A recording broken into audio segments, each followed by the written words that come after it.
Evening, everybody, and thank you all for joining, and thank you all for watching tonight.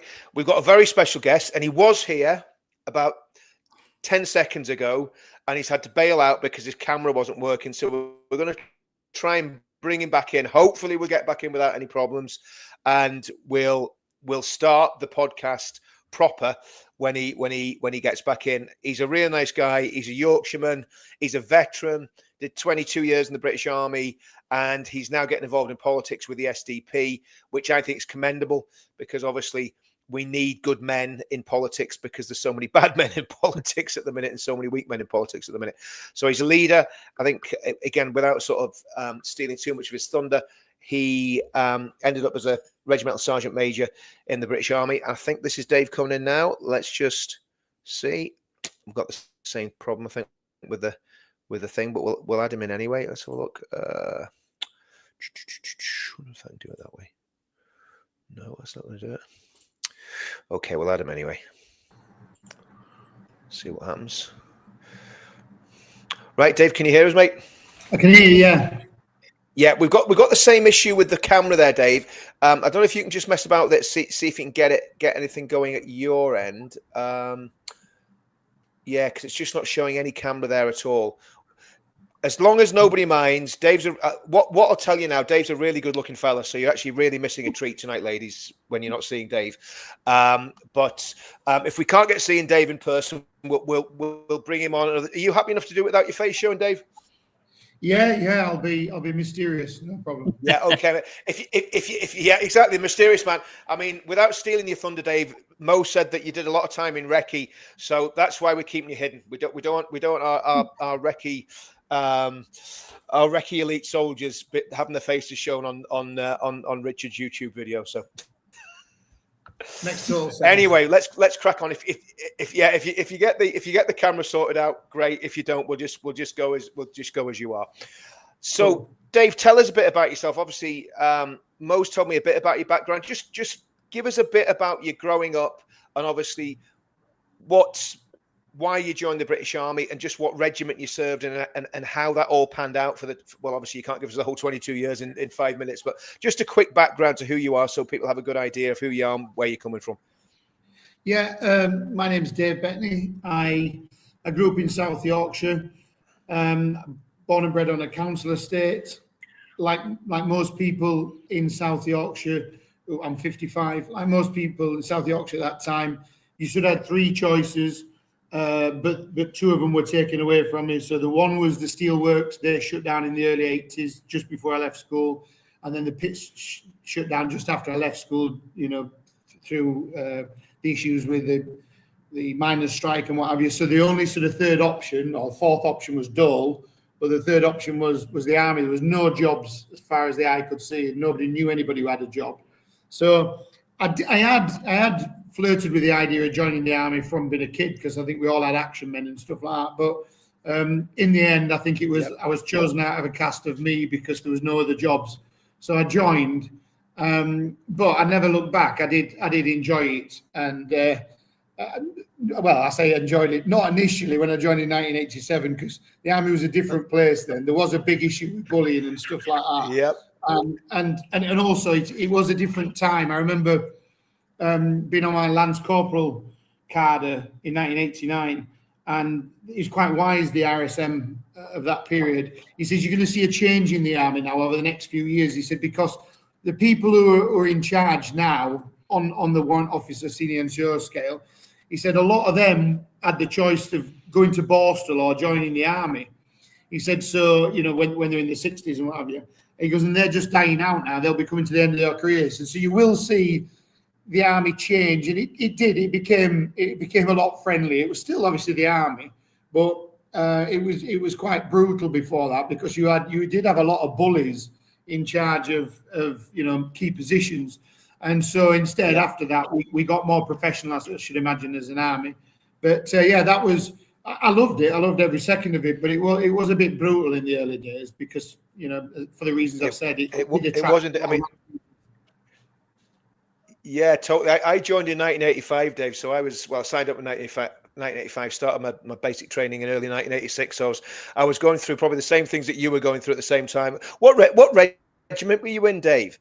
I started off as 1318th Hussars, and then we amalgamated to become Light Dragoons. So all I ever did was reconnaissance. That was my job for 22 years. Brilliant. And right. so, okay. Yeah, that makes sense. Yeah. Just to give context, I was born in 1986. Right. Yeah, you could nearly be my son. Mo, you must have had a really hard paper round, mate. I'm telling you, you must have had a hard life. No.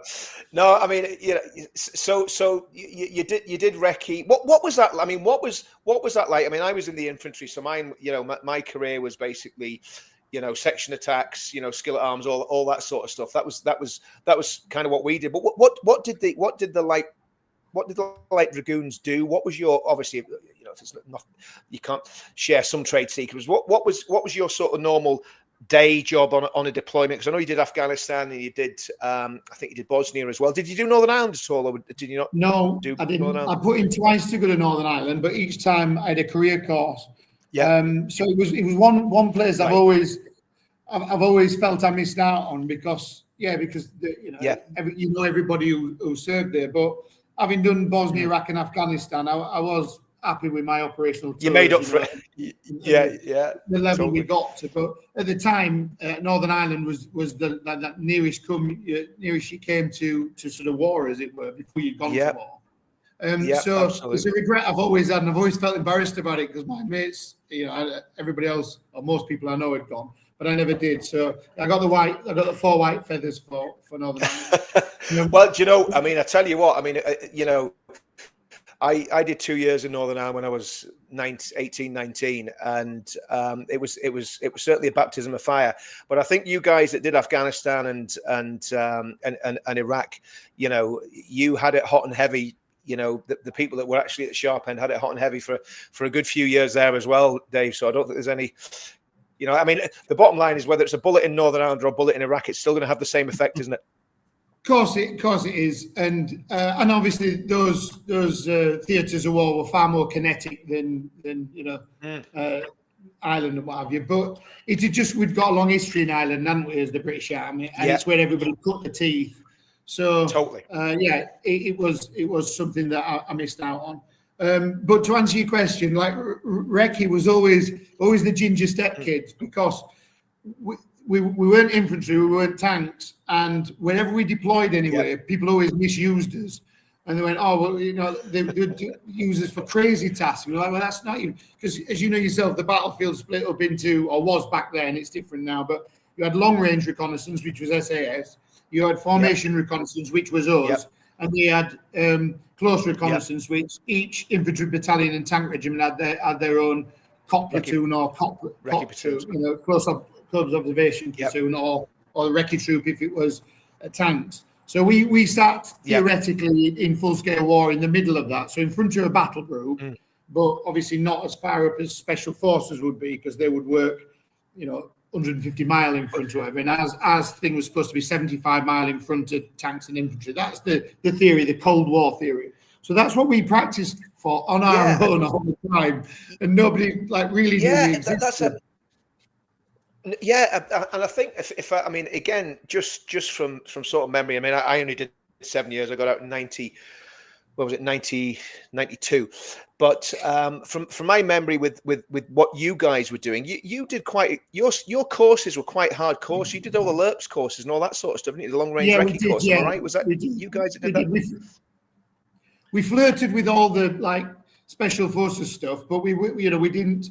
Yeah, we were just, as I said, we were the ginger step kids. If we deployed, so for Bosnia, for example, not in the early days, it was fine. During the war, we went as Light Dragoons, but in later tours, then they would assign one of our squadrons to an infantry battalion, and they would just use us for literally filling sandbags or something. They thought we were like pioneer company or something. Oh, goodness sake! You know, it was. I remember going on one thing and doing the beat up training for Bosnia with the Yorkshire Regiment, and we were a Yorkshire Regiment anyway, but you know, the Yorkshire Regiment from the infantry. They were giving us all these tasks. Like, they thought we were bottle washers or something. Anyway, we were trained in lots of different weapon systems, everything from low level infantry tactics to everything from forward air controlling and everything in between. So it was only Iraq wasn't so bad because we went out and had his own battle group in Iraq. So it was like Dragoons battle group. So for the first time ever, we could say, look, this is what we do, and people are like, oh, I didn't know that. And then same with Afghan, it was like Dragoons battle group. So we had a company of Mercians attached to us. We had a company of Grenadier Guards attached to us, and it was our what they call it. It was our train set then. So we could do our proper reconnaissance job that we trained for all his life. And we spent, I think we did in the recce vehicles that we had at the time. They're now on Jackals and what have you, but at the time it was scimitars and Spartans and that sort of thing to get us around the desert. And I think it worked out in the 7 months that we did. We did about 2.5 times, the track mileage was 2.5 times around the earth that we did, because we went everywhere from Barum Char on the Pakistan border all the way up to Musakara and everything, and all towards the disputed region, the tribally administered areas between Pakistan and Afghanistan. And we used to take a load all as kit with us, but if we had a particularly there's only a couple of times this happened when we were particularly heavy fighting, then we would have ammo and what have you parachuted to us and supplies, and we just got them and put them on his vehicles and carried on. So we did our proper recce job for the first time ever in my last sort of 3 years of my army career. And so I was like, thank God for that. I managed to do it. So we'd done soldiering, but we'd never done his job. So that was good. I enjoyed that. I'd got my lads, there was like 120 of us. And we were out for a month at a time. And we'd come back to camp for about 3 weeks every month just to collect mail and what have you. But there were nearly a month-long patrols, 2 weeks off, whereas everybody else were in major camps, and then the infantry were in the FOBs, and they would patrol obviously outside the FOB, try and clear a couple of miles and come back in. But we were out on the Pakistan border and we were trying to find the enemy's logistics supply line and everything else, and obviously brass them up in their areas rather than waiting for them to come. And like the FOBs were just they were just magnets for attacks, and most of the infantry just had to defend most of the time. They would go out and do clearance patrols, but it's very difficult because, as you know, the fire you go out from a FOB, the weaker you are, because you go a couple of miles out, you're very thin on the ground. So they had to stay and hold the ground, the infantry lads, but we went nosing about hundreds of miles in the area of the rear area of the enemy, and just had some fun finding them and mixing with them. So it was great. It was a great. I think that's brilliant. I mean, you know, I think it's great, and it's really interesting. I mean, just knowing the way that, you know, like I say, I was only a short time, but knowing the way the army works, and you don't have to be in the army too long to realise that there's a lot of dick swinging, there's a lot of people misusing people and not really understanding fully what's happening, then covering their own arses, but you know, even though they don't understand what's happening. So just with you saying about the way you were completely, your skill set was completely wasted until the last sort of 3 years, it just shows you the inefficiencies in some of what goes on, doesn't it? Which it did, but the problem you had with, sorry. Yeah, the problem you had in reconnaissance, remember, to be in charge of a battle group, the only way you're in charge of a battle group, the only cap badges that count is if you're infantry or cavalry. And the only way you get in charge of a battle group is if you're a tank regiment, not a recce regiment. Because the only time we went to Battus was to play enemy. We never went to Battus as a regiment to practice the skills within the battle group, because we didn't work within a battle group.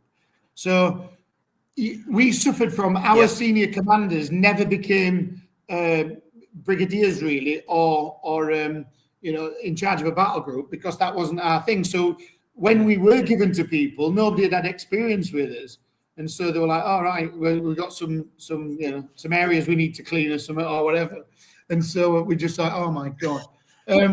So it was only when Afghan come along, and it was proper reconnaissance territory for our type of reconnaissance, which was more find, fix, and strike, as opposed to just snuggling up, spotting them, and reporting. This was going out, finding them, and destroying them.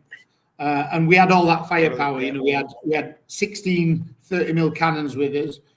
We had javelin troop. We had I had a forward air controller on my vehicle and one on support troop as well. And we had everything at our disposal. I say everything. We were a tiny battle group in its own way, and that's what Reconnaissance is. It has its own it has its own foxhounds, as we call them, infantry. It has its own tanks, which are not, because they're little scimitars, but it has everything it needs to be a little battle group on its own and go around and wage its own war. And Afghan was ideal for that. And I'll say now, I had a lot of Afghan. respect. Were you?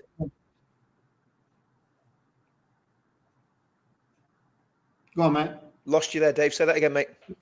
Yeah, I just said. No, say that again. Lost you there, mate. Yeah, I'd got a lot of respect for the Taliban. They were a very tenacious enemy. Yeah.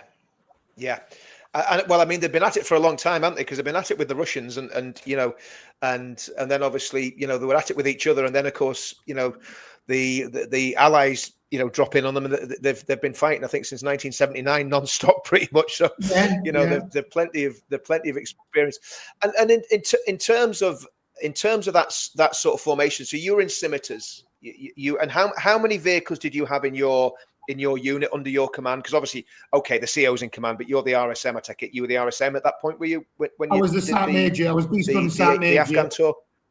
Yeah, on Afghan, okay. I was Beast Gun Sergeant Major. Right. So okay, so you're right. So you're a squadron. Yeah, we were a squadron, and we had what would it be? 16 scimitars, about 6 Spartans. I think it's about 20, and then we had a few Winnipes and stuff with us. I think it was like 20, a package of 25 vehicles, and maybe a few more actually, because we carried our own fuel as well spare. So yeah, there was about probably 30 of it, a group of 30 vehicles, and we were given instructions by the brigade commander of the areas he wanted us to sort of have a look in. And some days were really long and boring and filled with flies, and others it was just kinetic as hell. It was just big massive firefights, and it was great. You were either bored to death or just about to meet death. That was the sort of thing. That's the way it's meant to be, isn't it? And in terms of success, I mean, would you say, obviously the different roles, but would you say, in your own experience, were you having more success than the FOBs were having? Because obviously the FOBs, I suppose, are about, sort of static, like you say, very, very short range foot patrols and winning hearts and minds and that sort of thing. Do you think in a military context, you were having more success and I suppose killing more of the enemies is what we're talking about than the infantry guys that were in the FOBs? I think everybody claims to have more kills than everybody else, but I would say, I had mates who were other Sergeant Majors in the FOBs that I knew from Sandhurst, because I was a CQMS at Sandhurst years and years before, so I knew a lot of the infantry boys anyway. And they were defending themselves for most of it, and they were under a lot of pressure. But it was different for us. We were going out, finding them, and hitting them at their place. So I'll not give you a number, but we neutralised a lot. I'll be honest, a hell of a lot. And so bang for the buck, I think we delivered, for the cost it would cost to put us in the field. I think we got a great return. Having said that, there was an endless supply of new recruits for him. So I don't think we'd have had enough resources ever to make much of a difference overall. But we did. To an extent, for my career anyway, and for our time out there in the desert, it was probably, I'll say, it was our finest hour. We did really well. Yeah. No, it's good to hear, and it's just hearing that from a different angle, because I didn't actually know that you guys were doing that role out there. So I mean, the fact that you guys were doing that role, which is really quite a sort of, I mean, it's almost you know, everyone talks about special force all the time, but it's kind of just like one tier down from that, really, isn't it? What you guys were doing, because again, normal infantry regiments, because they're so kind of big, and you know, it'd be difficult for an infantry regiment to do what you guys were doing. So you guys were probably the only unit or units, the light, you know, the light recce guys would be the only units that could actually do that role. There's nobody else could really do it, could they? There was a group from the Paras run, which was called Task Force. I can't remember the name of it. There was them, submarines, and whatever else it was. But they didn't have the fluidity that we had, and they didn't have the protection. They didn't have the ability to. And truthfully, they were great soldiers, obviously, but they weren't vehicle soldiers. So you've got to be a bit of both, because you've got to be able to milk it and get it working again. Rather, nobody's coming to help you. So you've got to be very self-sufficient. And so, yeah, we were a different beast, because we were like, you know, half man, half wheels, whereas the infantry mainly just all boots. And so that's where we come into a zone, because it was our bread and butter to get a vehicle from A to B over really shitty land when you don't expect it to get there. And so, yeah, but to answer your question, no, we that role is like a semi-special forces role. And in our reconnaissance role during the Cold War, the Russians used to treat us at where we were on the battlefield. Their tactics was that we were special forces. But truthfully, the average infantryman is probably far more robust than we are. And, you know, he's a little killing machine. But, yeah, it was our time that time. And we, you know, luckily, for all the skills we learned all the years from all these different courses and stuff, we finally got to put it into thingy rather than just emptying the bins and what have you for everybody else. So, yeah. Well, I mean, I think that's a great story. And what I mean, obviously, without sort of traumatizing anyone, what sort of casualties did you guys take? Did you get away pretty scot-free, or did you take some hits? We took some hits, but none of my lads died. We had a few injuries. We had a few vehicles blown up. Yeah. A few vehicles destroyed totally. In fact, they were destroyed, but then we had to use javelins into them so that nobody could use them again. So they were made immobile and immovable, because we were hundreds of miles away from anybody else. You can't tow them anywhere. So you know, a couple of times, and one in particular, we had to use our javelins on our. We'd already lost the vehicle, and then we had to spend. I think the javelin missile was like 40 grand a piece, and we had to spend a couple of them just like adding insult to injury, wasting a vehicle. We did, and I did as the Sergeant Major out there. Obviously, I'm in charge of prisoners, I'm in charge of casualties, and I'm also then fighting on a flank myself for most of the day, because we even our REMI guys, we give them an area to like our fire support and what have you. So they were really hands-on. They loved it, and I had a lot of time for the. I was going to say that. I just thought, I thought you spanner wankers, but once they're out there, they absolutely proved themselves to be amazing at the job, and they were up for a fight every time. Yep. They're like, wow, and they loved it. I think the guys, I keep in touch with a couple of them. I always say it's the best soldiering they've ever done. Yeah, it's so. Yeah, it's so true, because when we were in West Belfast, obviously it was nothing like what you guys were seeing in Afghanistan, but it was tense enough, and we used to take some of the cooks out on patrol, and they used to love it. We probably shouldn't have done it, to be quite honest with you, but we used to take them out, and they had SLRs.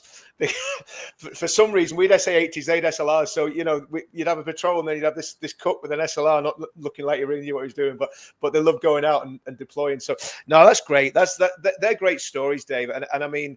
I think that the other thing is what you're giving there is a positive story, because you hear so much negativity now from people that's done Afghan and people that saying, oh well, it was a waste of time and this, that, and the other.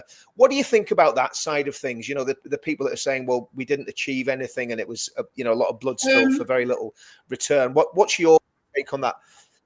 I'll give you my take, but just to answer the last bit of them, we did lose some light dragoons. We did have some lads killed out there, but just none of my lads.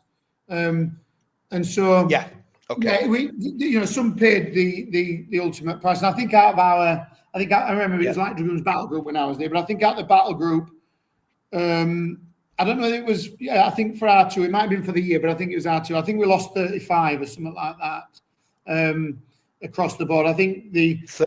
I remember the Grenadiers. My mate was company sergeant major down there, one at Forbes, and they'd got 8, and we weren't too far away. We came in the morning, and we helped them get the bodies because they'd been out on a clearance patrol, but they'd made a mistake. They'd gone to the same place a couple of times, and they'd put an IED in there, and a section, 8 blokes all got done in a wanna.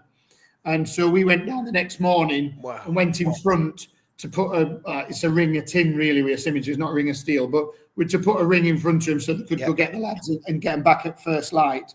And so the reason I said that is, that's like, I think it might have been 6 or something, but it was like 6 or 8 in a one. In fact, it was however many was in it. I think it was a section. None of them come back. So we had to wait till morning then to go get them. So that gives you the numbers, just in one night in one place, you can lose, 6 or 8 or whatever. Yeah. So, was that a vehicle? Was that a vehicle? No, that was a foot patrol. That was a foot patrol got wiped out. My goodness, 8. Wow. They'd seen them there a couple of times.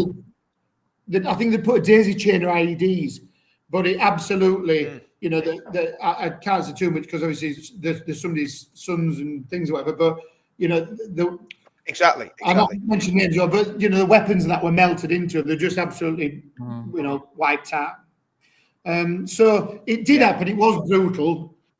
But I would say it was lucky for me. It was one of them sing while you're winning.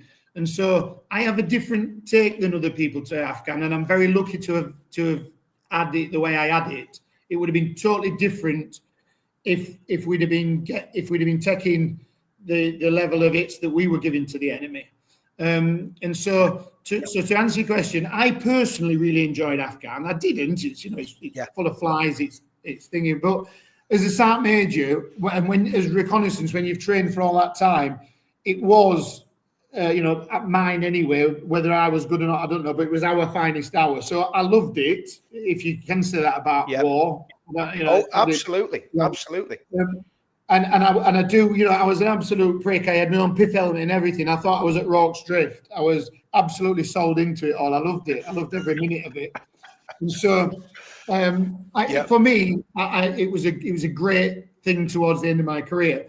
But to answer your question, like, was it worth it? Truthfully, no, not overall, because if you remember, we went for very vague reasons. What we're going for? We're going because girls are not allowed at school. Okay, all right. That's an infringement of civil liberties. And if we are stronger than other people, then we should try and help the weak. But then when you get there, and I'd spoke to Mum about this before, there's sort of 2 harder lines of Islam, and one is the Sufis in Saudi Arabia, and the other is, I think it's Deobandis or whatever it is in Afghan. And so unless you were gonna kill the people to set them free type thing, you were never going to change them. You would have had to at gunpoint get everybody to change their version of Islam, because it was a fairly strong one, and that can't happen. So really, you got to say to yourself, we could never change that anyway. And I got a great quote from one of the tribesmen out there. Well, I say great quote, it's probably not that great, but he said, I was talking to him because we're always on the ground trying to talk to people and get information, what have you.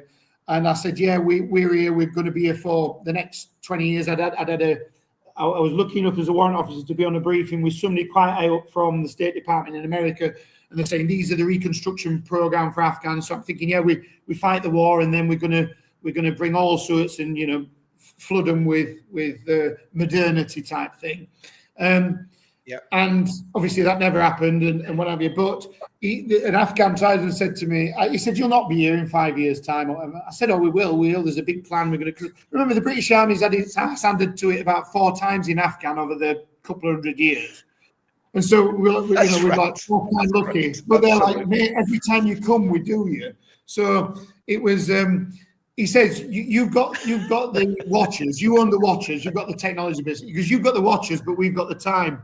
Like, yeah, you have, because if you sat in your own land, eventually that's what they say. That's yep. There is a onus on, actually, if you think about it. It's not just now. It's even during the time of Alexander, when he tried to, conquer it, but actually went around it, sort of a thing. It's always been the British Army's graveyard, Afghanistan. Yep. So, and I mean, I think it's interesting you're saying about the Dear Bandy as well, because Dear Bandyism was a reaction to the British Empire. It was a fundamentalist, Muslim reaction. It started in India, believe it or not. I think it's a place called Dear Band somewhere in India, and that's where it started. And the scary thing is, 40%, at least 40% of British mosques are Dear Bandy. Yeah. Are Sunni Dear Bandy mosques. Yeah, and nobody ever talks about that, because obviously the Dear Band.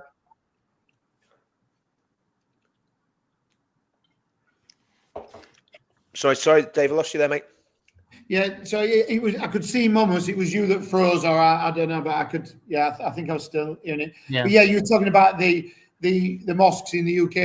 It's not one of them when you're trying to talk about other team, you go before anybody says, "Oh, I've got loads of gay mates," type thing. But no, but with Islam, my best mate in the world and business partners, a staunch Muslim, but he says, "Oh my God, what are you doing in the UK? Yep. You are absolutely inviting in what will probably end in a civil war at some point, which is crazy. It's crazy."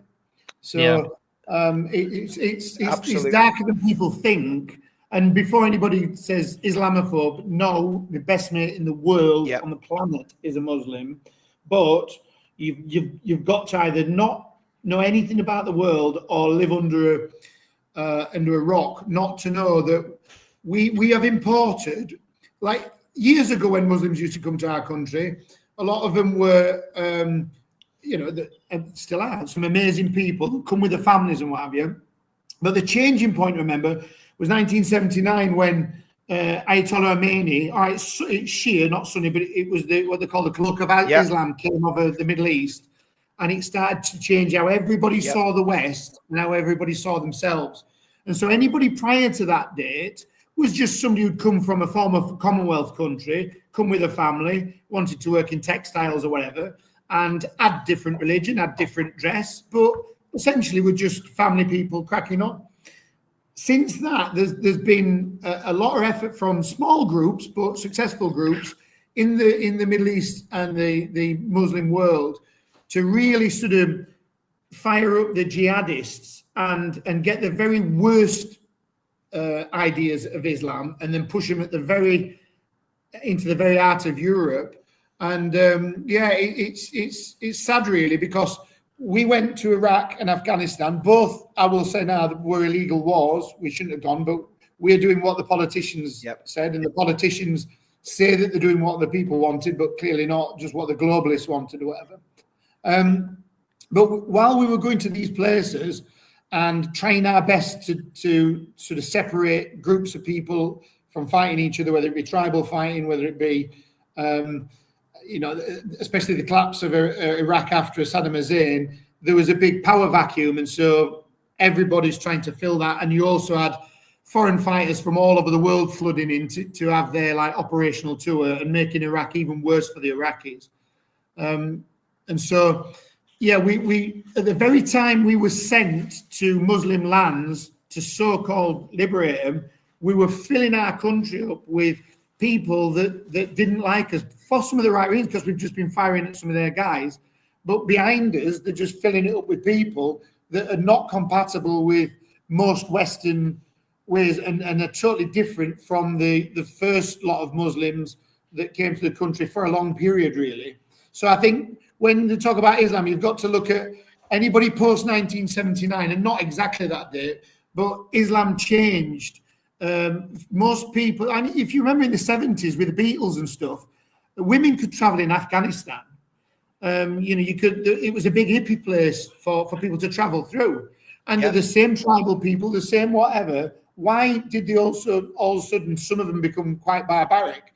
Because when the Cloak of Islam came down under Ayatollah Khomeini, it changed a lot of the way people used to see Islam and worship it and preach it before that date until after. So I think that's quite, it's quite significant in itself that Islam changed after that date? You I can think say like even during the 1970s is where where Pakistan changed itself, when General Ziaul Haq came into Pakistan and did a court martial and put Bhutto, who was the prime minister, to death, and he took over. That's when he started Islamizing Pakistan, because before that, Pakistan used to be on the English Penal Code. It was Pakistani Penal Code, which was based on English common law. That's how they used to operate. And then General Zia came in and he started putting Sharia into Pakistan law, and he opened up I think so. Before that time, there were like few hundred madrasas only in Pakistan, and after that, they came like I think so 50,000 or something madrasas, and they started growing and growing and growing. At that time, people thought, oh, it's a good thing.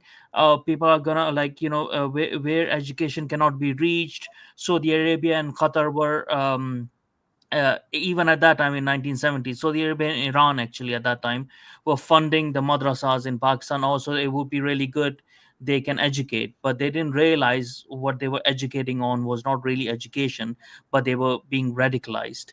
yeah, And that's indoctrination. where, Yeah. exactly. So even when the Pakistanis that have come into Britain after 1970s are a completely different breed of Pakistanis than the ones that came before.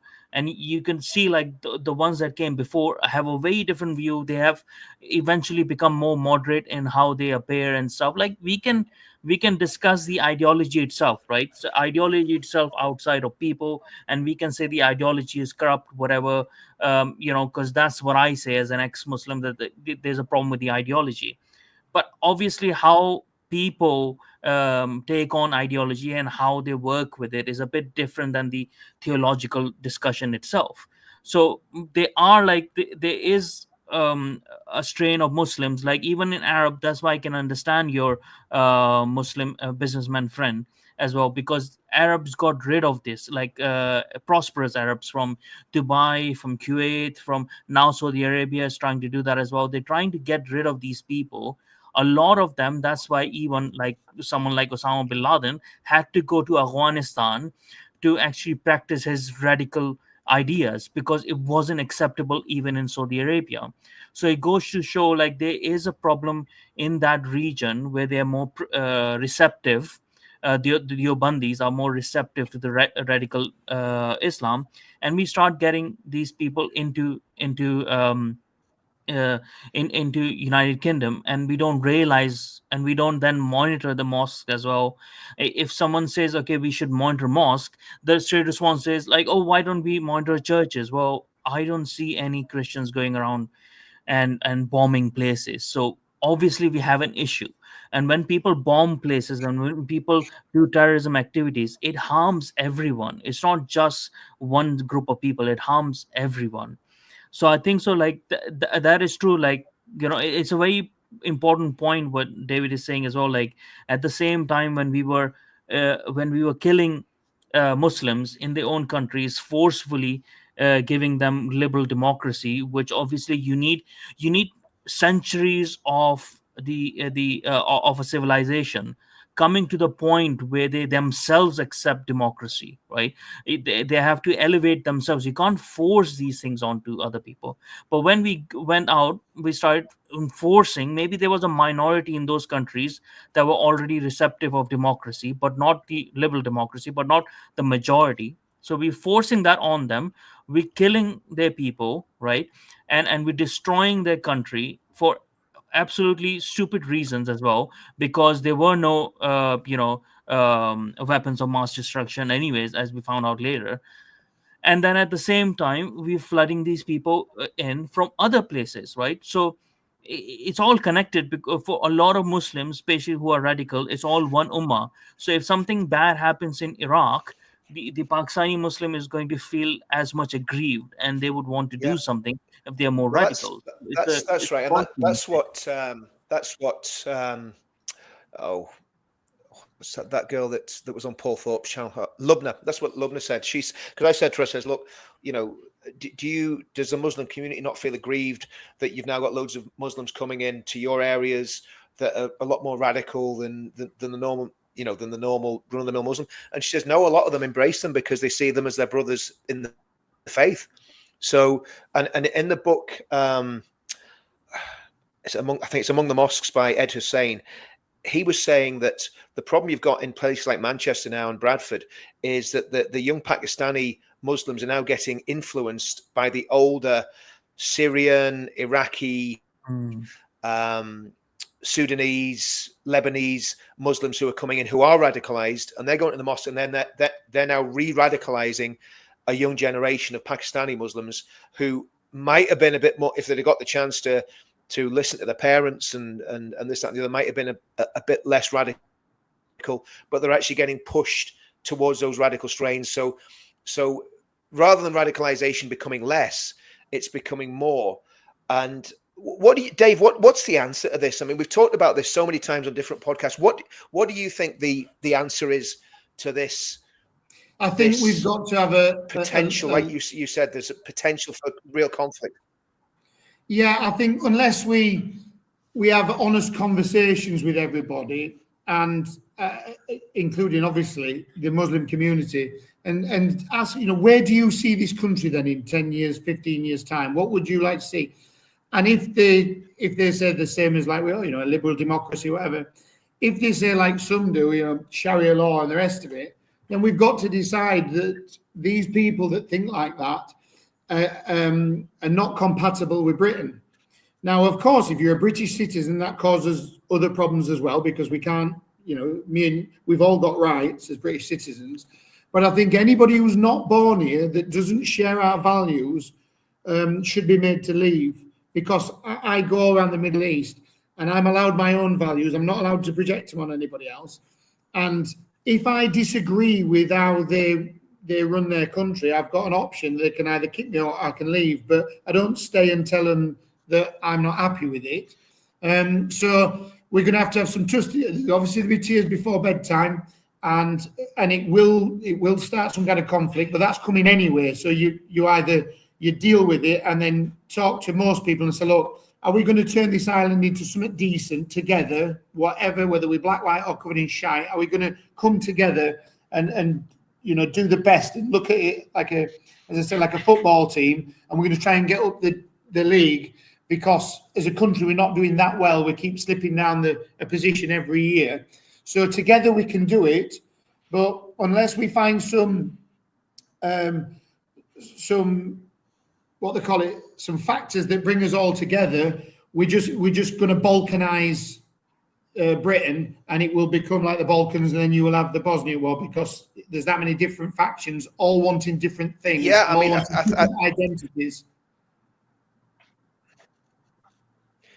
Yeah, I think that's right. And I mean, we've been doing something, Dave, demonstrations called Uniting the Kingdom. What we've been doing, bringing people together from all, we're saying it doesn't matter what colour you are, doesn't matter what religious background you're from, it matters what's in your heart. Are you British in your heart? In other words, you've got red, white and blue in your heart. And it's been quite successful. They've been quite sort of multi-ethnic, multicultural, but not multicultural in the sense that that's been pushed on us, where you've got these silos where different, beliefs and ethnic groups grow up on their own and never mix. We've been really bringing people together, and I think you've been to a couple of them, Mo, hadn't you? To the United the Kingdom demos. Most of them, to a couple. Yeah. So I mean, we've been doing that at grassroots level, but there doesn't seem to be a willing government to do that. And how can you can't? Yeah, there's two questions. First of all, how the main parties are. They're either globalists, or they're too polite, or they want to go to polite dinner parties, and they don't want to be the one who stands up and says, look, we need a sea change in it. We need to absolutely do a 180 on what we've been doing, because where we're going is not going to be good. And we haven't had either they've been controlled opposition, or we haven't had, the average politician hasn't got bollocks. And we are lions led by donkeys. That is definitely true. And you know, at grassroots level, there's a lot of people want a different outcome for Britain, but our ruling elites, and whoever you seem to pick, they say something, and then smoke and mirrors, guess what? They do exact same as the other team did anyway. But we need to have a discussion, because what the left's done, they've got it totally mixed up between ethnicity, being a multi-ethnic society and being a multicultural society. Nowhere on earth does a multicultural society work. Exactly. Multi-ethnicity, that's cool. You know, it's a couple of pigments of skin color. That doesn't mean anything. Absolutely. And we can all have shared values. You know, what it's like to be British, what it's like to be whatever it is. But what we have done, multiculturalism, they go, what about Dubai then? That's not multicultural. There are many cultures there, but there's one dominant one, and that's Islam. And that's you know, if you come to Dubai, you can never have a Dubai passport. You can never vote. You pay your taxes here. You do whatever. And they know that if they did, it wouldn't be an Arab country in 10 seconds. It would be changed to some kind of liberal blob of whatever, and it wouldn't have an identity. And also, their ancestors have built this place, and they've defended, you know, their part of Arabia for thousands of years. To give it to Johnny come latelys for him to turn into some kind of liberal group hug thing. Like, no, I'm Muslim, I'm an Arab. This means something to it. But they've got the balance right here. They say, come and do what you want, do whatever religion you want in Dubai, be whoever you want, enjoy yourself. I mean, I was in Dubai a few weeks ago, and genuinely there's a big mosque, and it was during Ramadan, and then an Irish bar about, I don't know, 80 meters away, and the mosque would have been there before the Irish bar, and this is a Muslim country, but they have no issue with that. And the guys at the mosque, they just went to the mosque, they'd like say hi as they go past. Nobody's got like an angry version of Islam there. They do their thing. You be you, I'll be me. But it works because the overall dominant culture and rules are of what the Arabs want, and that's fine. Somebody's got to be in charge. But so in Britain, we then said, oh yeah, you can have multiculturalism. That doesn't work. But they wanted to not be racist, which is good. Multiculturalism is a different thing. Sorry, multi-ethnicity is a different thing. That's what we should have been heading towards, multi-ethnicity.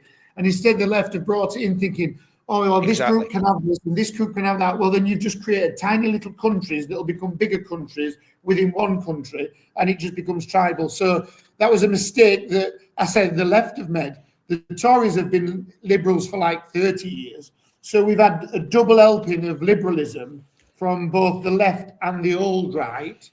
And nobody said, look, we draw a line in the sand. Let's have some big chats. Let's get people from all different stripes around the table and talk about where Britain's going to be, our shared values, who's on board with them and who's not. And then at least, you know, when the music stops, we can all have a look at each other, and at least there's an honest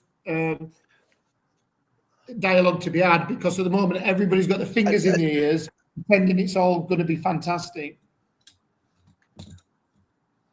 And the thing is, Dave, I mean, sadly, the way things are going, I mean, I've no faith in reform whatsoever, and they seem to be the only party on the centre right that seems to have any chance of challenging the status quo at the minute. Obviously, there's a lot of things bubbling under the surface. Ben Habib's looking at something. SDP, you guys are doing stuff. UKIP that I'm involved with are doing some good stuff.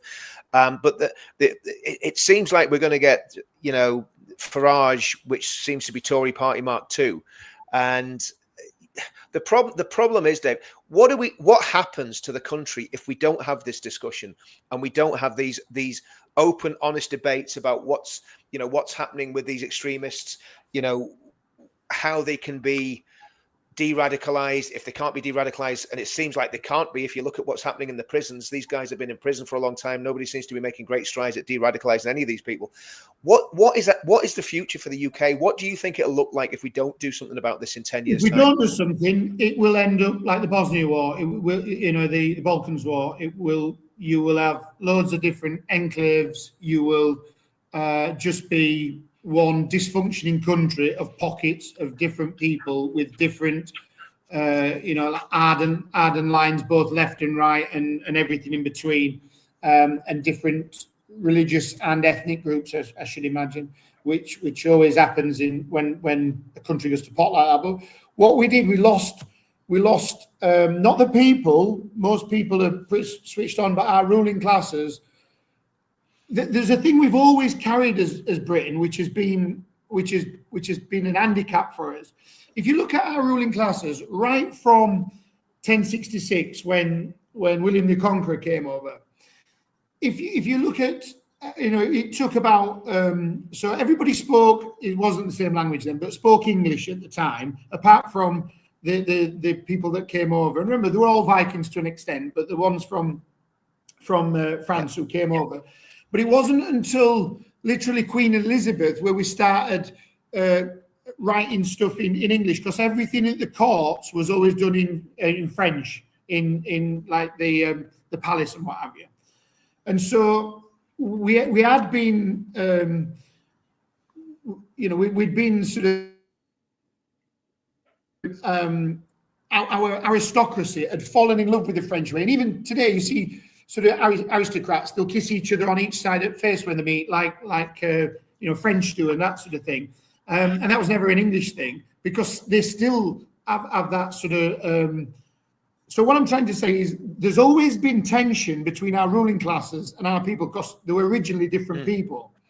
And then if you look at it, when by the time it gets into the 17th and 18th century, they've always fawned over everything Europe. So if you had money, you did the grand tour, you went to Italy and you went to Rome, and you went and you came back to your country houses and you built neoclassical follies, and they were always in love with Europe.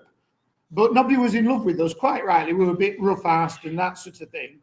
But all our ruling classes always thought, they always held Europe put it on this pedestal, and always put England down. They never extolled the virtues of England. Of course, there was some passionate people, but if you look at the way that they viewed culture, it was always Europe and the rest of the world's really intriguing and we're crap. And truthfully, we probably were, because Europe didn't pile here in numbers anyway and go, oh, you've got to do the English tour. It's amazing. If you're a rich Italian and a rich, Spaniard, you wouldn't come and do the English tour like they all went to tour Europe. And so they've always thought it were better over there. We, as the working classes, have always been just proud of our lot, even though we lived in a hovel. And, we're probably quite violent and quite vulgar for most of our thing. We loved it. We loved the fact that it was our soil and we'd been there for ages. And even though we hadn't culturally advanced that much as the lower classes type thing. So we've always had a real love for the soil under our feet and our landscape and our brothers around us, brothers and sisters, regardless of, what they are. And our ruling classes have always thought we needed to be like dragged into Europe or dragged somewhere else because we're just not cool enough, or not, we're too uncouth, should I say. Yeah. So I think part of that is... I agree. Yeah, so I was just going to say, so you've grown up with nobody really, apart from the odd aristocrat that, loved his land and maybe loved his thingy. Most people in power never really loved England. They always loved somewhere else. And so you get it today with liberals. They'll say, they'll go, well, what's British culture anyway? Is it just egg and chips and tracksuit bottoms or something? And whereas anything else, they'll go to I don't know, the South American jungles, or they'll go to see the Aborigines in Australia, and they go, oh, it's amazing, and they've got this paint on the face, they've got these didgeridoos, and they make a big fuss about them. And it's crazy because they love everybody else's culture, but hate ours because they think it's too trashy. But if somebody just has the most basic culture, they're all over it and they buy the clothes and everything. So we've always suffered from, we're the only culture in the world, our only country really, that suffered from our ruling class pretty much being embarrassed about us and embarrassed about what we do. And that's never really changed. So it's rare you get somebody in power that goes, do you know what? Cut me and I bleed Britain. I bleed this place. They just go, well, we could sell it off and I could always move to Dubai, and we could, they don't see it as like a forever home, like the people have, and like people have all over the planet. They see their home as a forever home, and ours have not. So I think that's one of the things we've suffered from. How we move forward with that, well, slowly we get people up there that are passionate about the country, that are passionate about communities. Again, whatever stripes you are, it doesn't matter. But we only build a good country if we've got good communities and not split in all to many different communities. So we need, it's easier said than done under our first past the post system. If we didn't have that, you would have seen Britain change a long time ago, and people in position that just loved the country.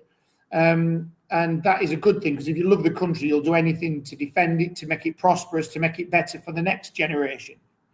And so Yeah, we haven't got to give up, because even though Reform are on an eye at the moment, I am suspicious that Mohammed, their chairman, that he'd worked for Goldman Sachs and then came into politics from nowhere at 37, 38, just like his mate who worked for Goldman Sachs and came into politics at 37, 38, Macron from France. I'm not saying he's his mate, but what are the chances that you work for somebody that has circular ownership of BlackRock, and then, hey, guess what? You're just at top of a party. So there's and Ben Habib is actually backing, as for the Donny Mayor at the moment, he's endorsed us. So, there has been a split in Reform. People who can wake up will realise that it's been it's what they call it, it's smoke and mirrors, really. And now the people involved in Reform, a lot of them, their heart's in the right place, but already it's been, in my opinion, it's been took over. I agree. I totally agree, Dave. And I mean, I've been banging this drum and supporting UKIP since the elections, before the election, and I kind of wobbled a bit just coming up to the election. I thought, well, UKIP's got no chance of doing anything, so I kind of promoted Reform a little bit before the general election, and then regretted it bitterly. It was peer pressure from Paul Thorpe, but no, I think the reality is that we need to find a way, Dave, of bringing the SDP. I've always said this: the SDP, UKIP. A rump of Reform, get rid of Zia Yusuf, get rid of Tice, get rid of Farage, unfortunately, for everyone that loves Farage, and do something, and get Ben Habib and what he's doing with GB Pack, and get some of the right-wing Tories, and see if you can get this all into a big pot and mix it together. And I mean, Mo's been telling me a lot about the SDP, over the last few months. And at the end of the day, I don't think there's a cigarette paper's difference between what we all believe, to be brutally honest with you. I think the big problem that we've got, there's not. I was a UKIP member for about 10 years, and I only left UKIP when it sort of melted. I was just a member, but when it sort of melted in 2018, really. And Henry Bolton, who'd been briefly the UKIP, that was my fault. Henry Bolton, and Henry come over to the SDP. So you've got a lot of like-minded people. But in pockets all over the place. But the difference is it's an ego thing. Nobody wants to give their party. Not an ego thing, but you've seen it so many times when they amalgamate. For example, with the SDP and the Liberals, when they amalgamated to become the Liberal Democrats in 1990, the SDP got kicked to grassroots, and so did the Liberals. They didn't die, and that's where the SDP got picked up and became Eurosceptic about 6-7 years ago.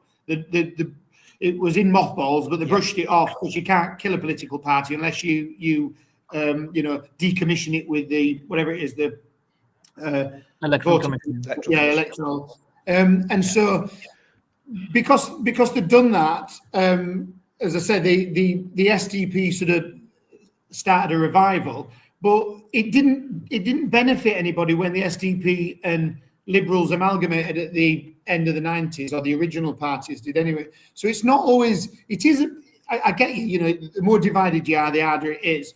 But somebody has to pick one of the parties and rally around it. And that's very difficult, because if you go all in, as you've seen with Reform, it can just get took over, and you're like, oh God, if they'd have kept their independence, everybody, they might have given different voices on the same subject. Yeah, but that's the problem with Reform, isn't it? This is why I supported SDP before that, and I, like Richard, regretted as well telling people to vote for Reform before, because with SDP, the thing that I like is that you have an equal voice as a member. You can vote in and out your own leaders. You can vote in and out your policies as well. They are actually protectionist. So they want to protect England. They want to protect Britain. I know, we talk about not having an issue with multi-ethnicity and stuff like that as well, but that doesn't mean SDP supports turning the whole country into 90 Momus, right? Because if you turn the country into 90% Momus, yeah, it would be a brilliant country maybe, but it won't be Britain anymore, right? Because you need the native ethnicity to be in high majority for that country to remain that country. I That's how think Dubai remains Arab. That's how Kuwait remains Arab. That's how Yeah. Turkey remains Turkish. That's how Italian remains I Italian. think though, Mamas, I think that ship sailed now because of demographics. I think that ship we've got to look at not what we'd like, but where we're going. So we've passed that point. But what we have to do now is, like I said, get people together from all stripes who have common shared values and just say, where do you want the country going to? Because it's not going to go into a nice place.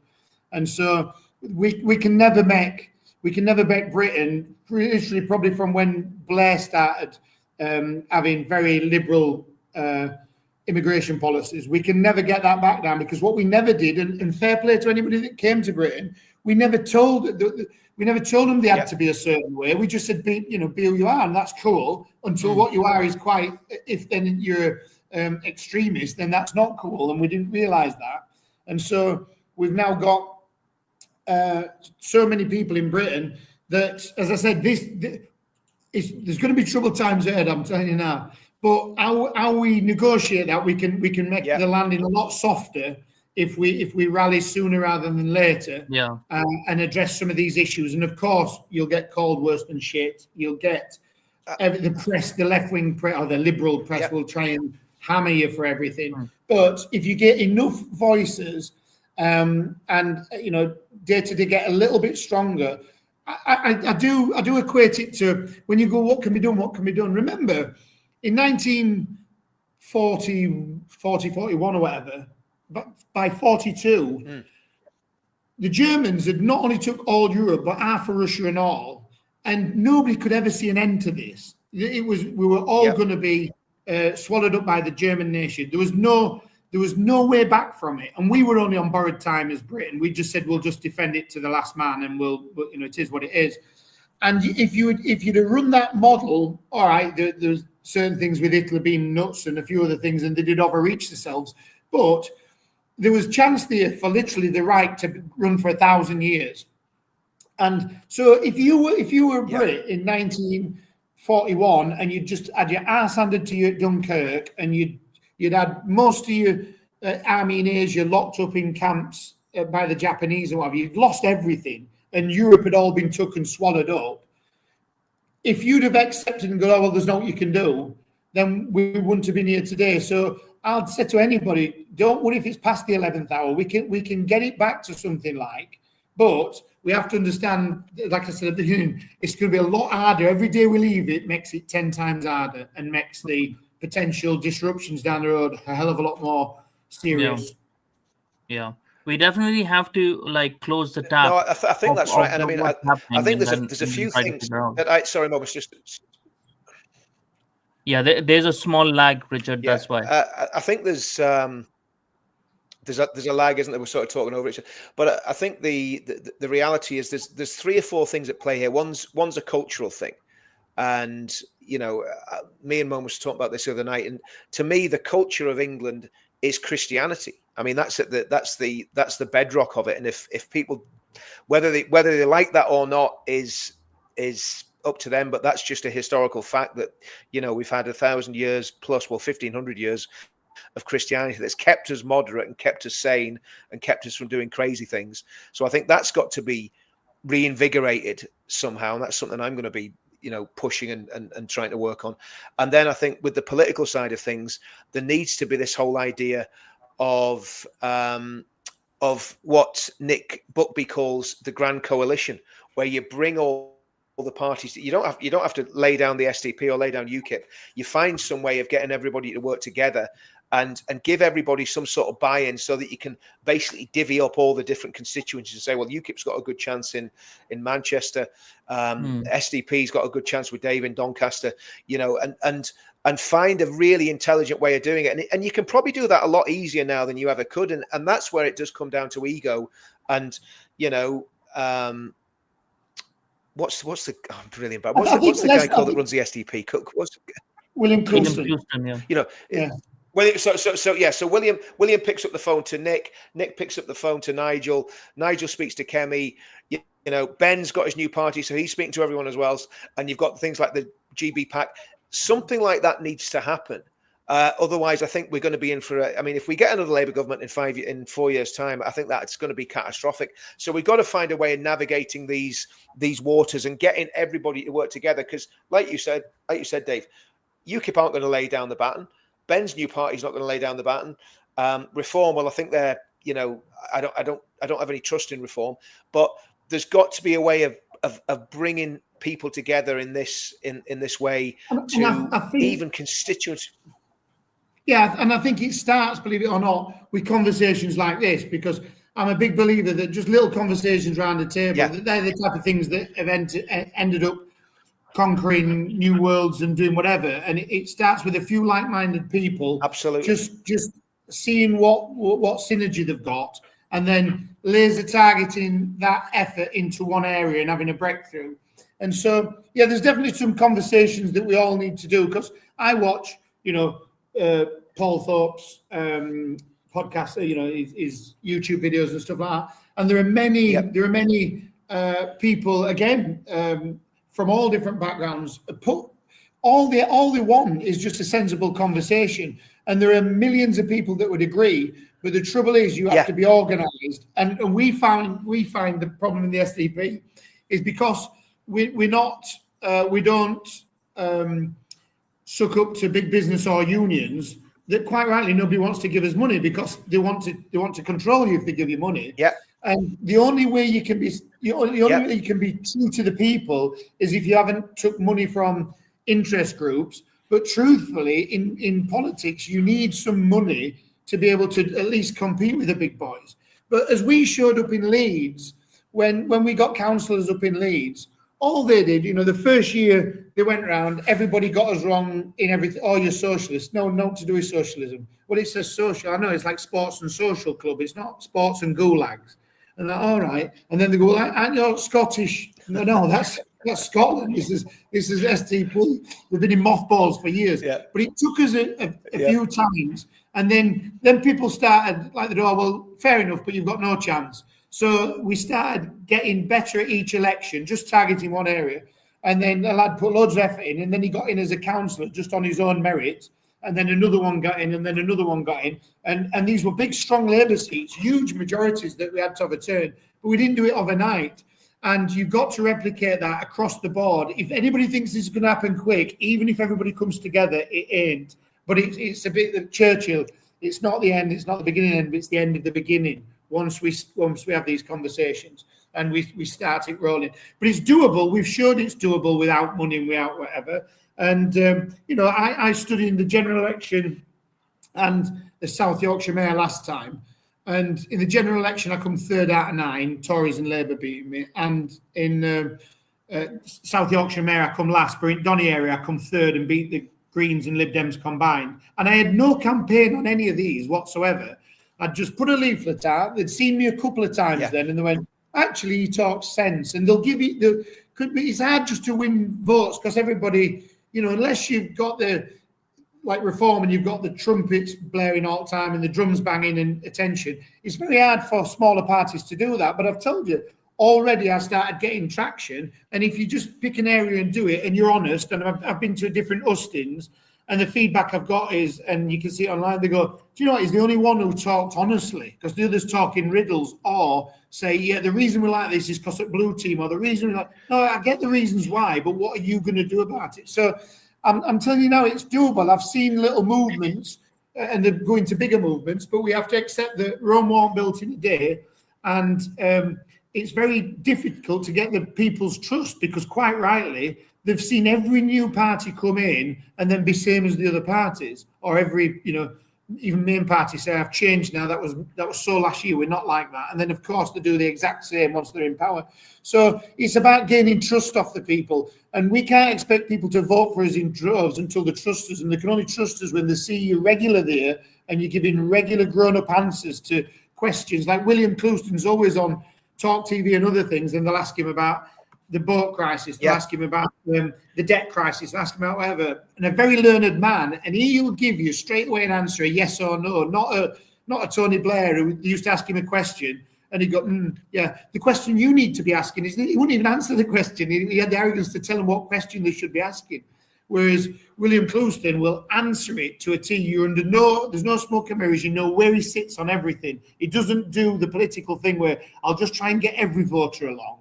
Yeah, but you're just going to disappoint everybody then by coming up with wishy-washy answers. So it's turning up week after week, year after year, being honest, starting to get a presence, and whether that be UKIPing, let's say, Kent or Summit or whatever, if you do it repeatedly, then they'll not worry nationally that you're not the top of the polls. They'll go, do you know what, we've had some good people, they come and say the right things, and actually they've won me over. But we have no right to expect anybody just to give us all the votes just because it's the right thing to do. They're so busy with the world, paying the bills, running the relationships, and they don't need extra white noise by going there's yet another party who says, but listen to me. So you have to fight for them votes, and you have to fight ward at a time, and you have to accept that it's a long battle. Now, will it be done in time to save everything? Who knows? But unless you start, you can sit here and talk all the time, like for the right reasons, or you can actually make things happen. I want to answer that. Someone asked about ECHR. So I did wanted to answer that about SDP, because SDP was the first parties, even before reform, that said that they will withdraw from 1951 UN Refugee Convention, the ECHR, and all other international instrument which deny UK border sovereignty. So SDP policy has been, and it's not just a talking point. So there's a policy laid out of how they will do it as well. Because most of the time what I see on reform is very good at stealing SDP policies. All the policies that they have policy points, they steal from SDP, but they only have points. They don't actually have the work behind it, which SDP has put down, of how they're actually going to achieve those policy points. So most definitely SDP's policy is to get out of ECHR, International Refugee Convention, and any other international conventions that tie us down and stop us from applying our own laws. Yeah, I think that's the only way forward, because again, already with reform, Nigel Farage says we're going to have a referendum on the We don't need that. UNHCR. Yeah. But if you have a referendum, surely the very people who voted you in are voting in for that reason. So then to have a referendum and put it to a bit like the Brexit, where it could go 50-50 again, that's nuts. Just say that's what you're going to do. And the fact that he's going to have a referendum on it, I don't know why that would be, because whenever they don't like, the chances are it's going to get overturned. Vote them in for a policy, not that should be non-negotiable, because you all see the pressure that we've got on our NHS and everything else from the world at the moment. So if you're just on and again, nobody qualifies actually for a refugee, really. France has not been at war since 1944. And so anybody fleeing France, you're about 80 odd years too late. And so, that's non-negotiable, that. And for the fact that Reform want to have a thing, it says to me, they're really trying to nail themselves into centre-left. They're talking centre-right, but already, to me, they're already filled with liberals anyways. And the important point is, as we saw during the Brexit as well, Farage doesn't really do details. He doesn't have the next step. So, he's going to push something, and he's going to get it on populism because of it, but he doesn't really have the next steps of how he's going to achieve it. This is why when you listen to William Clouston, someone like William Clouston over there, he will give you those hard answers, not just because he wants to be popular or anything, but he actually knows what he's talking about, right? Because I think so, in all of the leadership, in all of the parties, he's one of the most learned person out there who really knows things inside out. And he is the one who wrote down and put down the new declaration for SDP as well. So it goes to show, like, he is a policy guy. He might not be he might not be your Beyonce of politics, but he is actually someone who will get the work done. He's not just somebody who can get the work done. Everybody's special. Like somebody's good at 100 meters, somebody's good at 5,000 meters or whatever. He Farage he carries the room, he carries whatever. But whereas William Clouston is so well read, and so knowledgeable on every subject. When anybody gives him a long form interview, it blows them out the water because he can, anything you mention, he can go, well, yeah, that happened in Singapore in 1964, and the reason it went wrong was so and so, and that was tried in thingy, and he's really interesting to listen to and all. But you've got to be somebody who wants proper answers and not just like clickbait and yes, let's change the country. Yeah, but what does that mean? Yeah. And so I am quite lucky to be in his party, as it were, or share the same party with him, because he is probably, and I've worked with some very intelligent people. He's probably the most intelligent person I've ever met, and he's a really nice guy. But he's not a shouty politician, and anybody who reads then doesn't need that. They need somebody who would actually really make big decisions and change. Now, is it our time for SDP? It's not yet, no. But are we building? Yeah, day by day, I've seen a huge difference. I joined them about after the sort of, it's not fall of UKIP because it's still going, obviously, but you know what I mean? When it's peak and it was sort of lost for a bit. And then since Nick's come over, he's sort of breathed some new life into it. But I left about 6 years ago. And I was never political anyway. I was just a member. And then I listened to a podcast and saw William, and I thought, well, it might be small, but it's perfectly formed. And I'd much prefer somebody who knows the right thing to do than somebody who's just popular. And so, yeah, from then, he then started getting more and more people in party. And then we started getting some, what they call it, councillors. And then we've started getting regional guys. And I've had my deposit back last couple of times. I've stood for mayor and general election. And that's without a campaign. That's just with your thing in the mayor's brochure. So if we do start working it hard, I think we could turn it over in a period. And that's all we need. We just need and there's a lot of people working hard in different parts of the country. But yeah, as a group of people from all different parties, we do need to link up a bit and also share. I think we've got a lot to. It sounds a bit big-headed because the UKIP used to be massive back in the day. But we've got a lot to share. We've got a lot of ways we can show you how to win seats, really. And I'll say ear up. And we learned them by somebody who left the Lib Dems and come to us, or I should have said, not we as a party, but me. He left the Lib Dems with their stance over Europe because we were always Eurosceptic. That's why Paddy O'Flynn left UKIP as an MEP and come over to us, give us our first sort of like rung on ladder. Then people like he's joined what? Is it just it's a party on paper? But he come across as an MEP, and William had just started at the time. But yeah, it's. I do think there's a lot we can help sort of fellow patriots with, because if you win in little areas, if nothing else, at least we change the Overton window and start getting people then. Once they're scared that they can lose the seats, they might be actually parroting some of the stuff that we're all saying, and then that gets into the public square, and hopefully then words become deeds, become actions, and so on and so forth. So I do think we're on a journey here, and I wouldn't worry that there's a mountain to climb, because throughout British history and world history, we've always been at the edge of being annihilated or whatever, whether it be Spanish Armada invading, whether it be the French invading, whether it be the Germans invading, whether it be whatever, if there's a latest version, if there is an invasion as such going on, we'll find a way through it, and yeah, it's never easy. But I do see the steps started. We started building a few years ago, and like I said, I can already see some good green shoots. So it's doable. It's definitely doable. No, it is, and I think these sort of discussions are really important, because if we can have these very laid back discussions where nobody's we're not trying. I'm not trying to get anyone to join UKIP. Well, obviously, I'm trying to get people in the comments, but not trying to get you or Momus to join UKIP.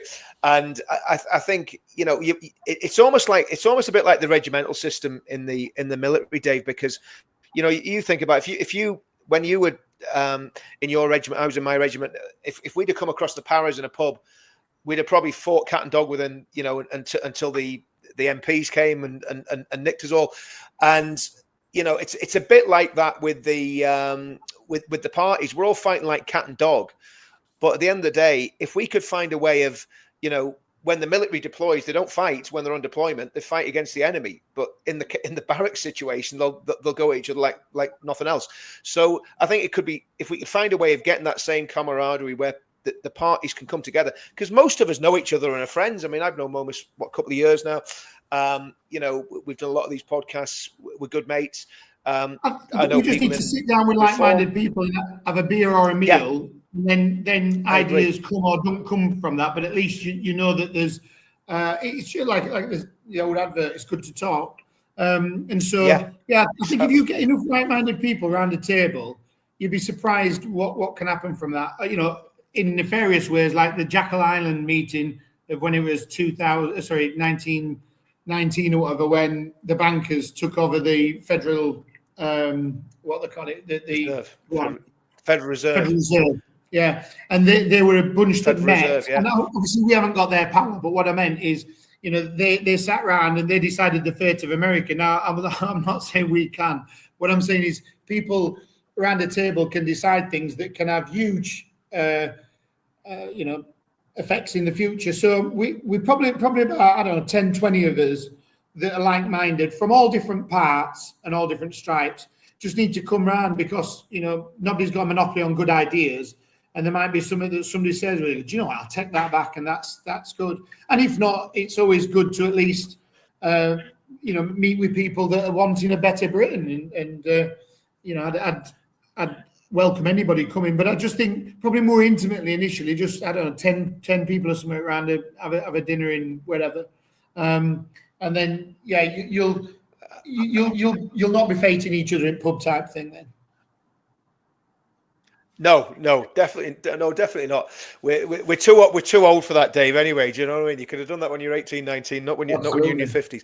But no, I think so. And the other thing is, Dave, you've got a secret weapon in the SDP. You've got Rod Liddle, and not only is he a very intelligent man, he's probably one of the wittiest men that you'll ever see on any of the talk shows, or any of, you know, if you see him on any of these things like Question Time, he just cuts people to shreds in a very sarcastic and dry way, and you know, so that's a big plus that you've got Rod Liddle sitting in the SDP. Now, he may not want to sit with the likes of me and Tommy, but we'd certainly sit with him for sure. You know?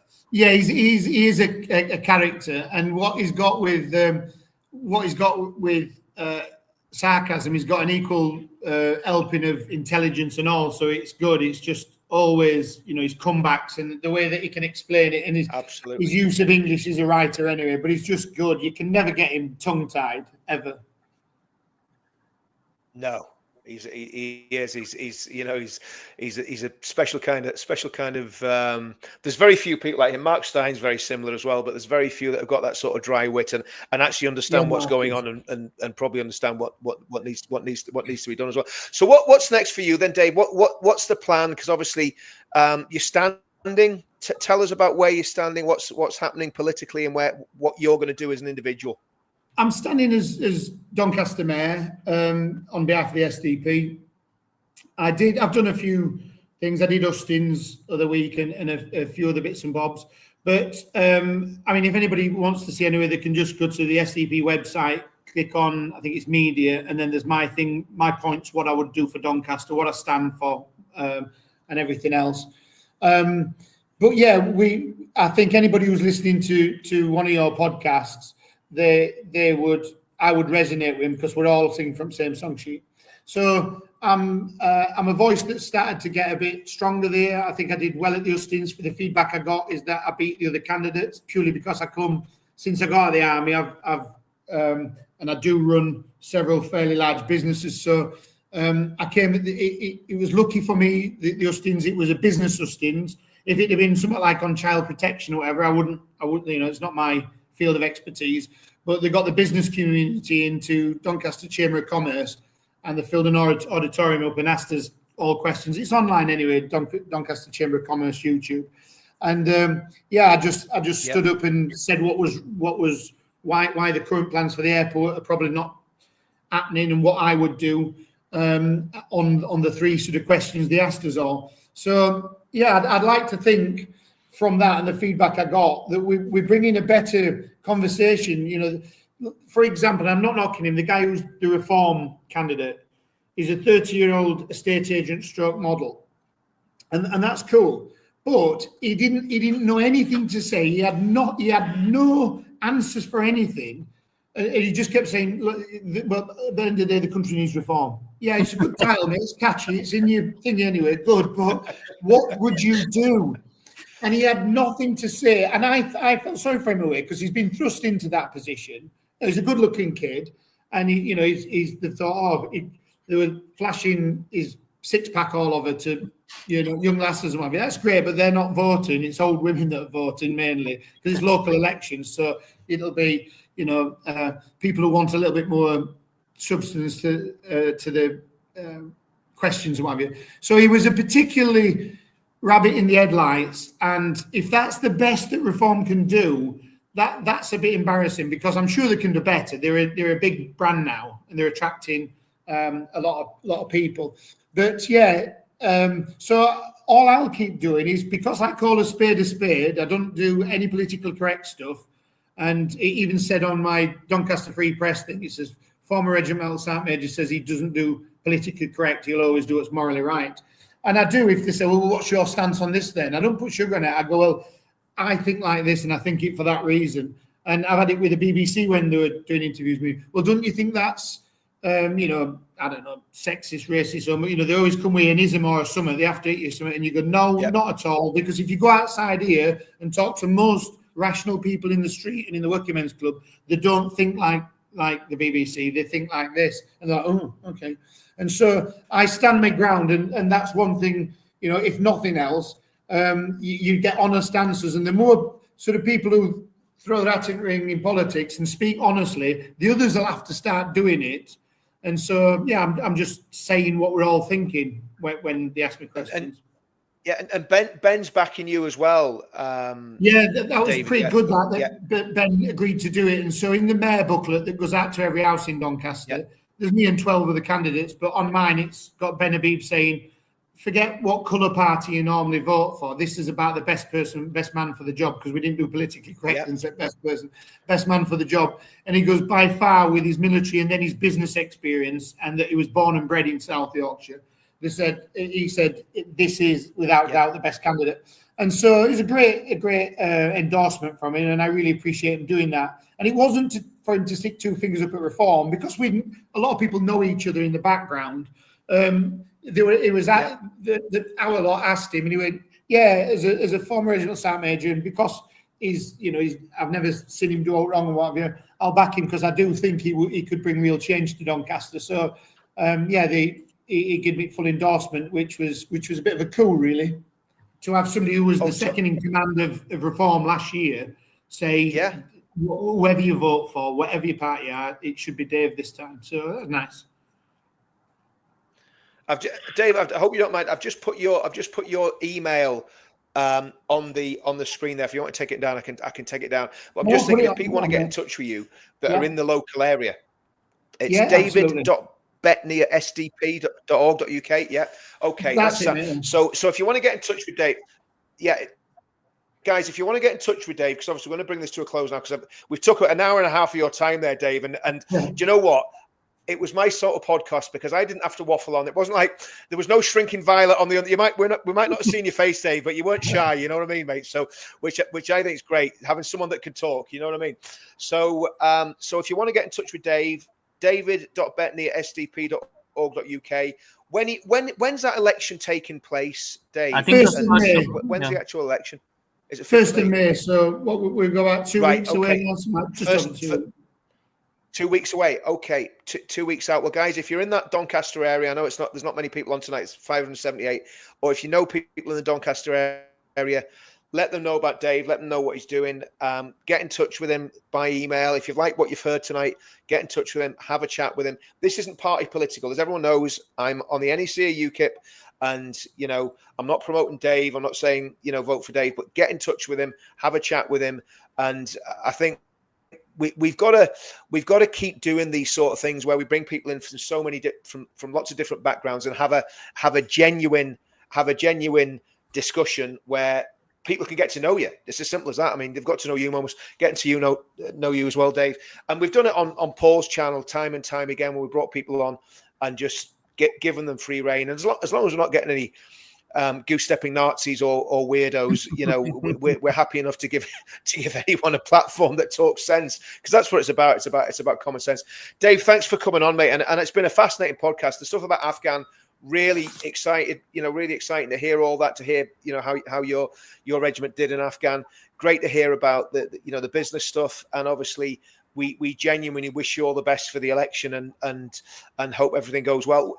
Can people find you on social media anywhere else apart from through the SDP website? You've got your own channels? No, it's just the SDP email, really. But I'll answer anybody's question. Okay, that's fair enough.